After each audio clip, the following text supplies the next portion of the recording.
The heavens are telling the glory of God, and the firmament proclaims his handiwork. One day pours out its song to another, and one night unfolds knowledge to another.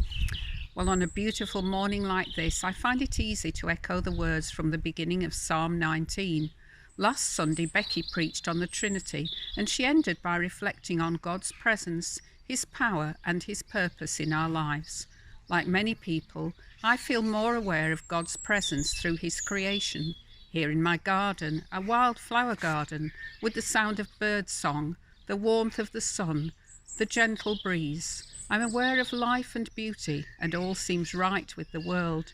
But of course it isn't always like this. This has been a very difficult year, filled with uncertainty, and nothing is certain yet. We're hoping that restrictions will soon be lifted, but at the same time, many people are anxious about what the future holds.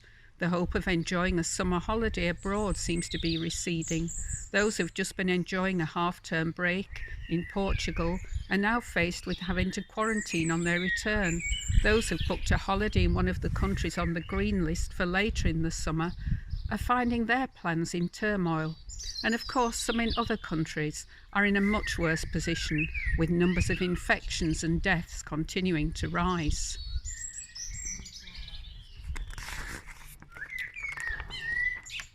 In one of our Bible readings for this coming Sunday, St. Paul's been speaking about the difficulties he's faced in life and that he continues to encounter.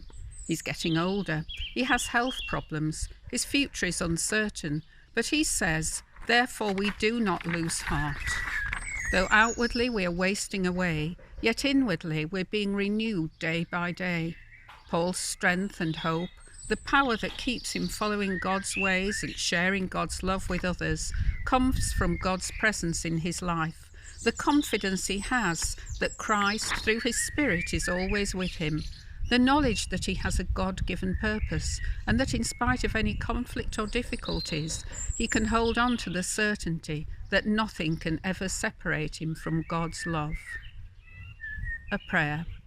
Christ be with you, Christ within you, Christ before you, Christ behind you, Christ above you, Christ beneath you, Christ around you, now and ever.